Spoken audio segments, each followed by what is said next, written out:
హైదరాబాద్కి ఓఆర్ఆర్ అనేది మణిహారంలాగా ఉంటే ట్రిబుల్ ఆర్ అనేది మహాహారంలాగా కాబోతుంది.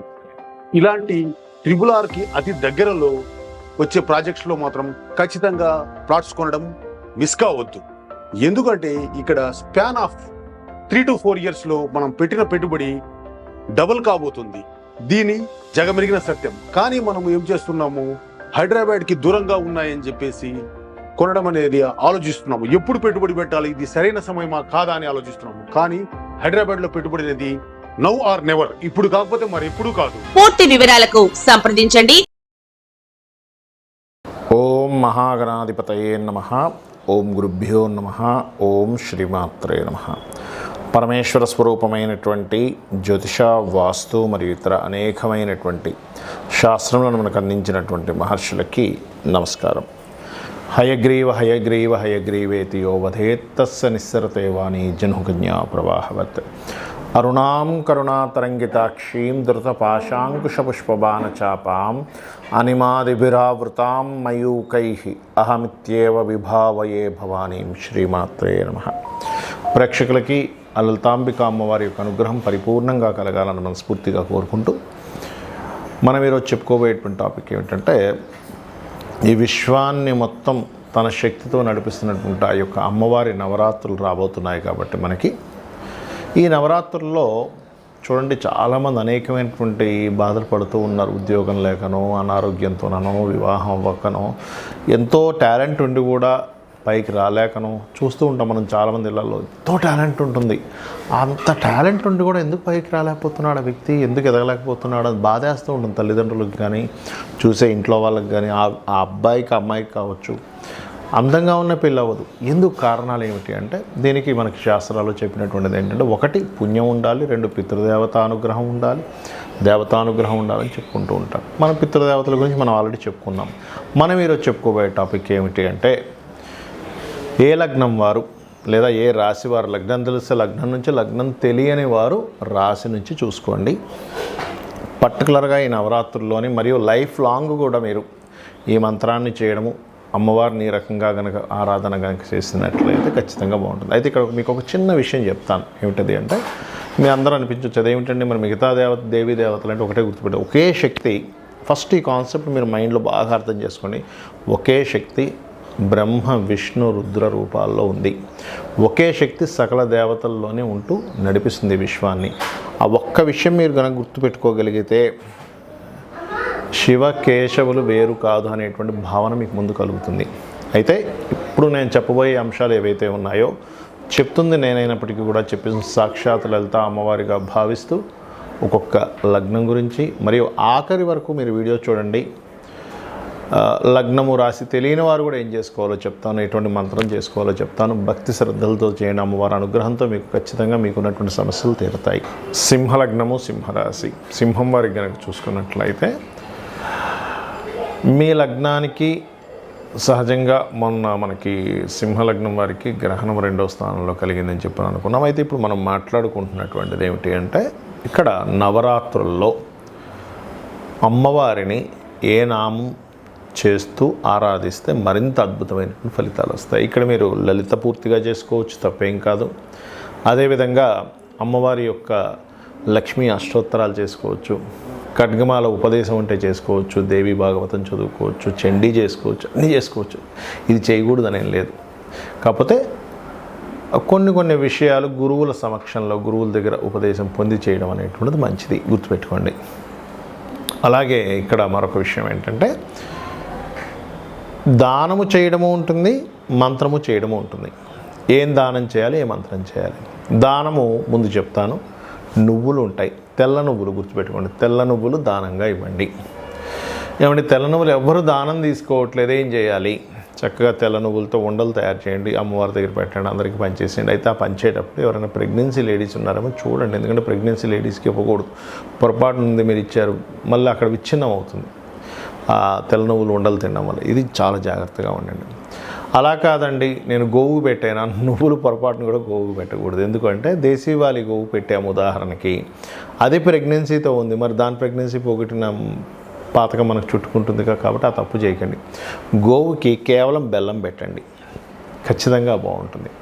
అలాగే మరొక విషయం ఏంటంటే ఈ నవరాత్రులు 9 రోజులు చేయండి దానాన్ని. లేదండి నా దగ్గర గోవు లేదు, దానం తీసుకునే వ్యక్తి కూడా లేడు, నేనున్న ప్రదేశం అటువంటిది, నేనున్న విదేశాల్లో ఉన్నాను, ఎక్కడో ఉన్నాను, బట్ టెంపుల్స్ మాత్రం ఉంటాయి, అందులో మాత్రం దానాలు తీసుకోరని నాకు చెప్తూ ఉంటారు. అటువంటిప్పుడు మీరు చేయాల్సింది ఏమిటంటే చక్కగా ఆయిల్ తీసుకోండి. ఆయిల్ తీసుకొని మీకు దగ్గరలో శివాలయం ఉంటుంది లేదా అమ్మవారి ఆలయం ఉన్నా సరే అక్కడికి వెళ్ళి ఆయిల్ని వాడుకోవడానికని ఇచ్చేసేయండి టెంపుల్లో. ఇది కూడా బ్రహ్మాండంగా పనిచేస్తుంది. బట్ ఫస్ట్ ప్రయారిటీస్ దానానికే ఇవ్వండి. గోవు కూడా ఇవ్వచ్చు, బట్ ఇది మెయిన్గా ఎందుకంటే సంకల్పం చదువుకొని తీసుకుంటారు కాబట్టి. ఇక మంత్రం ఏం చదువుకోవాలి? మంత్రము పర్టికులర్గా ఏంటంటే మీరు ఓం గురుమూర్తయే నమః అని చెప్పి చదువుకోవచ్చు. ఏంటంటే అమ్మవారే గురువుగా భావిస్తూ అనుకోండి. అలా గనక అనుకున్నట్లయితే మీకు ఖచ్చితంగా దీని యొక్క ఫలితం అనేటువంటిది వస్తుంది. అదేవిధంగా అమ్మవారే దత్తాత్రేయ రూపంలో ఉంది అనుకొని జయ గురుదత్త శ్రీ గురుదత్త అని కూడా అనుకోవచ్చు. లేనట్లయితే ఎందుకంటే ఇప్పుడు మీకున్నటువంటి గ్రహస్థితి కానివ్వండి, మనకి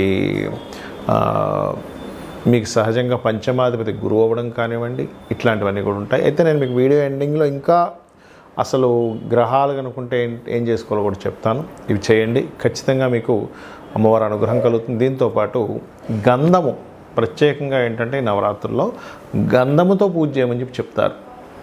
గంధాన్ని కనుక అరగపామి అమ్మవారికి కనుక పెట్టి చేసినట్లయితే పుణ్యం వస్తుంది అని చెప్పి చెప్తుంది శాస్త్రం. కాబట్టి చేయండి, అన్ని విధాలా మీకు బాగుంటుంది. చాలామందికి ఏంటంటే లగ్నం కానీ రాశి కానీ నక్షత్రం కానీ ఏమీ తెలియదు. అలాంటి వాళ్ళు ఏం చేయాలి బాగా అర్థం చేసుకోండి. ఫస్ట్ విధానం తెలుసుకోండి. అమావాస్య రోజు మధ్యాహ్నం పూట హవిస్సాన్నము అంటారు, లేదా నెయ్యి కలిపినటువంటి అన్నాన్ని భుజించమని చెప్పింది శాస్త్రం. రేపటి నుంచి నవరాత్రులు అనుకుంటే ముందు రోజు గుర్తుపెట్టుకోండి. అదేవిధంగా రాత్రిపూట పలహారం మాత్రమే తీసుకోవాలి, ఫుల్గా భోజనం చేయకూడదు. ఇది విధానం. నెక్స్ట్ డే నిద్ర లేచినప్పుడు ముందే అమావాస్య రోజు అన్ని సామాగ్రి తెచ్చుకోవాలి. ఏమేమైతే మనం పూజ చేయడానికి కావాలో అవన్నీ సామాగ్రి తెచ్చుకోవాలి. తర్వాత రోజు ఏంటంటే చక్కగా మీరు అంటే పువ్వులు ఇలాంటివి ఏ రోజుకి ఆ రోజు కొనుక్కోవచ్చు. చక్కగా మీరు అలంకరణ చేసుకొని మీ యొక్క పూజా మందిరంలో వేప మండలు, అదేవిధంగా అరటి ఆకు, మన అరటి ఆకులతో కూడా కొంతమంది అలంకరణ చేసుకుంటారు. బట్ ఇక్కడ ఏంటంటే మామిడి ఆకులు వేప మండలతో అలంకరణ చేసుకోవచ్చు, పుష్పాలతో కూడా అలంకరణ చేసుకోవచ్చు. మీ యొక్క మందిరాన్ని చక్కగా పీట వేసి కలశం పెడతారు. ఆ కలశం ఒకటి గుర్తుపెట్టుకోండి, కలశము పెట్టే ఆనవాయితీ మీకుంది లేదు అని కాదు, మీరు పెట్టాలనుకుంటే పెట్టండి, అందులో ఎటువంటి డౌట్ లేదు. ఎందుకంటే కలశం పెడితే మరింత అద్భుతం. కాకపోతే కలశం పెట్టినప్పుడు మీకు ఎటువంటి ఆటంకాలు వచ్చినా ఎక్కడా కూడా దాన్ని తీయకూడదు, గుర్తుపెట్టుకోండి. కంటిన్యూ చేయాలి, దాన్ని పురోహితుని పిలిపించైనా కంటిన్యూ చేయాలి. ఆ రకంగా కలశం పెట్టుకోండి. అదేవిధంగా కలశాన్ని దానం చేయాలని చెప్తుంది శాస్త్రం. 9 రోజుల తర్వాత ఆ కలశం మనమే అట్టు పెట్టుకోకూడదు, గుర్తుపెట్టుకోండి. అలాగే అందులో వేసేటువంటి వాటర్ గంగా యమున తీర్థ అయితే వేసుకోవచ్చు. అదేవిధంగా మన దగ్గర మామూలు నీళ్ళు ఉన్నాయి, గంగే యమునేచ అనుకుంటూ కూడా నీరు వేస్తే మంచిది. అందులోని మీరు కొంతమంది నవరత్నాలు వేస్తారు, కొంతమంది బంగారం ఉంగరాలు అవి వేసుకుంటారు. కాబట్టి అవి తీసేసేసుకోవచ్చు, అవి ఇవ్వాల్సిన అవసరం ఏం లేదు. 5 రకాల పత్రాలు కూడా వేయమని చెప్పారు. కొబ్బరికాయ పెట్టి కలశం పెట్టి దాని తర్వాత ఏదైతే వస్త్రం ఉంటుందో వస్త్రం మీద బియ్యం అది వేసి అమ్మవారి పటం కానీ విగ్రహం కానీ పెట్టడం. దానికి రోజు చీర మార్చుతూ ఉంటారు, రోజు మార్చాలి. అదేవిధంగా శ్రీచక్రం ఉంటే ఇంకా మరింత మంచిది. అలాగే మరొక విషయం ఏంటంటే ఇక్కడ గమనించండి, ఈ యొక్క నామాల్లో ముఖ్యంగా అంటే చూడండి, మనం ఇప్పటివరకు మీ లగ్నం ఏంటి, మీ రాశి ఏంటి, దాన్ని బట్టి నామం చేసుకోమని చెప్పాం. కానీ ఈ యొక్క అమ్మవారికి ఈ ఏవైతే మనం ఇప్పటివరకు అమర్చుకున్నామో అదేవిధంగా ధ్వజం కూడా పెట్టుకోమని చెప్పింది శాస్త్రం. పెట్టుకున్న తర్వాత మీరు మొత్తం లలిత సహస్రనామాలు చేసుకోవచ్చు. అదేవిధంగా మీరు లక్ష్మీ అష్టోత్తరం చేసుకోవచ్చు, దేవి కటకమాల ఉదయం ఉంటే చదవచ్చు, చండీ పారాయణం చేయొచ్చు, దుర్గా అష్టోత్తరం చదువుకోవచ్చు, ఏమైనా చేసుకోవచ్చు, గుర్తుపెట్టుకోండి. కాకపోతే భక్తి ప్రధానం ఇక్కడ. అంటే ఏమిటి, ఏదో చేయాలి, అబ్బా ఇంట్లో వాళ్ళు పోరుపడలేకపోతున్నానో, చేయకపోతే ఏదో నాకు ప్రమాదం జరుగుతుందేమో అని భయంతోనో చేయకండి, భక్తితో చేయండి. ఒక చిన్నపిల్లవాడు ఉన్నాడు, మీకు ఒక అబ్బాయి అమ్మాయి ఉంది, ప్రేమతో చేస్తాం అబ్బాయికి అమ్మాయికి. ఏంటి, నా పిల్లవాడు, వీడికి పొద్దున్నే టిఫిన్ తినిపించాలి, స్నానం చేయించాలి, మంచి మంచి బట్టలు వేయాలి, కొత్త డ్రెస్ కనిపిస్తే మా పిల్లాడికి బాగుంటుంది, ఎట్లా చేస్తాం? అలా భగవంతుడికి చేయండి. అలా చేస్తూ మరొక విషయం ఏంటంటే ఇక్కడ పలానా ప్రాబ్లం బట్టి కూడా నామం చేసుకోవచ్చు. అంటే అలాగా రక్షణ కావాలనుకుంటున్నాం, శ్రీమాత్రే నమః. ఏమి దిక్కుతోచట్లేదు, శ్రీమాత్రే నమః చేసుకోవచ్చు. లేదు ఏదో ఫియర్ ఉంది, నాకు ధైర్యం పెరగాలి, ఓం కనకాంగద కేయూరు కమనీయ భుజాన్వితాయ నమః. పిల్లలు చదవట్లేదు, ఒక మంత్రం చేసుకోవాలనుకుంటున్నారు మీరు, ఓం శుద్ధ విద్యాంకురాకార ద్విచపంక్తి ద్వయోజ్వలాయ నమః. ఉద్యోగం రావాలి, ఓం శ్రీమాత శ్రీ మహారాజ్ఞి శ్రీమత్ సింహాసనేశ్వరి నమః చేసుకోవచ్చు. లేదా ఓం మాణిక్య మకుటాకార జానుద్వై విరాజితాయ నమః చేయవచ్చు. కాకపోతే గంట సేపు చేయండి నా మాట విని. అదేవిధంగా మనసు బాలేదు, ఓం మనస్విని నమః. లేదు పనులు సగంలో ఉండి ఆగిపోతున్నాయి, ఓం అష్టమీ చంద్ర విభ్రాజ అలికస్థల శోభితాయే నమః. లేదంటే హెల్త్ ఇష్యూస్ బాగా ఉన్నాయి, అలాంటి వారు చేయవలసింది ఏంటంటే ఓం సర్వవ్యాధి ప్రశమని సర్వమృత్యు నివారిణి అగ్రగణ్య అచింత్య రూప కలికల్మషనాశినే నమః. అదేవిధంగా వివాహం అవ్వట్లేదు, ఓం కామేశబద్ధ మాంగళ్య సూత్ర శోభిత కందరాయే నమః. వివాహం అయిందండి కానీ మా ఇద్దరి మధ్య సఖ్యత లేదు, ఓం శివకామేశ్వరంకస్త శివా స్వాధీన వల్లభాయే నమః చేసుకోండి. ఇలా ఒక్క నామం కదా, మనం లలిత సహస్రనామాల్లో ప్రతి నామానికి అర్థాన్ని దానివల్ల వచ్చేటువంటి ఫలితాలు మనం చెప్పాము. కాబట్టి ఇలా చేసుకోండి. అప్పులు ఎక్కువగా ఉన్నాయనుకుంటే ఓం అపర్ణాయే నమః అని నామం చేసుకోండి. సంపదలు కావాలి అనుకుంటే ఓం సంపత్కరీ సమారూఢ సింధుర వ్రజ సేవితాయే నమః అని నామస్మరణ చేయండి. భక్తిగా ఈ 9 రోజులు మీరు చేసుకోండి. ఇంకొకటి ఏంటంటే దేశీవాలి గోవు పెట్టండి, జెర్సీ ఆవుకు ఒక జంతు ప్రేమికుడిగా పెట్టుకోండి, తప్పులేదు. కానీ మీకు దోషం పోవాలంటే దేశీవాలి గోవుకు తినిపించండి. కొంచెమే పెట్టండి, ఎక్కువ పెట్టాల్సిన అవసరం ఏం లేదు. ఎక్కువ తినేసింది ఆల్రెడీ తినలేకపోతుందా అట్లా ఇంకొకకండి, అక్కడ పెట్టేసి వెళ్తే తర్వాత అయినా తింటుంది అది. అలాగే మరొక విషయం ఏంటంటే ఇల్లు శుభ్రంగా ఉండేలా చూసుకోండి. దీక్ష తీసుకుంటున్నాను 9 రోజులు అనుకునేవారు చాప వేసుకొని కిందన పడుకోండి. 9 రోజులు గోర్లు కత్తిరించుకోవడము ఇట్లాంటివి చేయకండి. దీక్ష తీసుకున్నవారు వేరే వారు కాదు, ఇవి చేయండి. 9 రోజులు ఆరాధించండి. మీరు ఖచ్చితంగా అమ్మవారి అనుగ్రహంతో మీ పూర్వజన్మ కర్మ తొలగిపోయి పుణ్యము సంపాదించుకొని మీరు ఇక్కడి నుంచైనా బాగుండాలని మనస్ఫూర్తి కోరుకుంటూ శ్రీమాత్రే నమః.